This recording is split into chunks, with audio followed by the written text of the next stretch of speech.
Gros plan aussi sur un phénomène de plus en plus courant et contre lequel les autorités veulent lutter, le cyberharcèlement. Il a déjà conduit plusieurs jeunes au suicide. Une nouvelle campagne de sensibilisation est lancée et une application pour smartphone a été créée. Christian Godard nous en dit plus. C'est un réflexe quotidien, presque une bouffée d'oxygène pour ces adolescents. Smartphone à la main, ils échangent, communiquent via SMS ou sur les réseaux sociaux.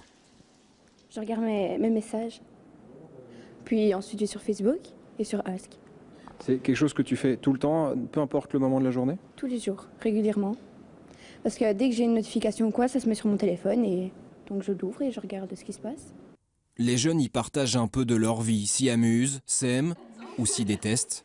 Car si aujourd'hui 77% d'entre eux possèdent un smartphone, près d'1 sur 3 a été confronté au cyberharcèlement, des insultes sur des réseaux sociaux tels Ask ou Facebook.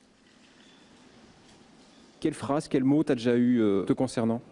Tu es une prostituée, tu es une pute, voilà, vraiment des mots qui peuvent heurter la sensibilité. Tu gères ça vraiment toute seule? Est-ce que t'as pas peur que ça fasse trop à partir d'un moment? Non, parce que quand on appelle nos parents dans l'école, c'est signe d'être faible, de ne pas savoir régler ses problèmes tout seul. C'est pour ça que c'est une honte, entre guillemets, de demander de l'aide à ses parents. Alors, à ton avis, à qui est-ce qu'on pourrait demander d'autre? Ses amis, ses professeurs, soi-même surtout. Gérer soi-même les problèmes et s'isoler, voilà une situation qui inquiète la direction. Car si le phénomène n'est pas nouveau, il connaît une forte recrudescence depuis 1 an. Nous n'avons jamais eu, heureusement, de conséquences gravissimes des adolescents qui porteraient atteinte à leur jour. Bon, tout ça n'est jamais arrivé, mais ce n'est pas pour ça que ça ne peut pas arriver. Donc on ne peut rien banaliser, je trouve, dans ce type de comportement-là. Il faut vraiment être à l'écoute et essayer d'être très réactif. Le cyberharcèlement s'est d'ailleurs généralisé dans tout le pays. Chaque directeur d'école serait confronté au moins 1 fois par semaine à un cas de ce genre. De quoi inquiéter le ministère de l'Intérieur qui vient de lancer une campagne nationale avec plusieurs acteurs de terrain. Par rapport aux jeunes, ils ne font plus la distinction entre la vie privée et la vie publique. Tout est flou. C'est vrai qu'avant, on était à l'école, on se faisait un petit peu embêter à l'école. À 4 heures, on partait, c'était terminé. Ici, ça continue par le GSM, par le smartphone, par la tablette, etc. C'est non-stop, c'est constant.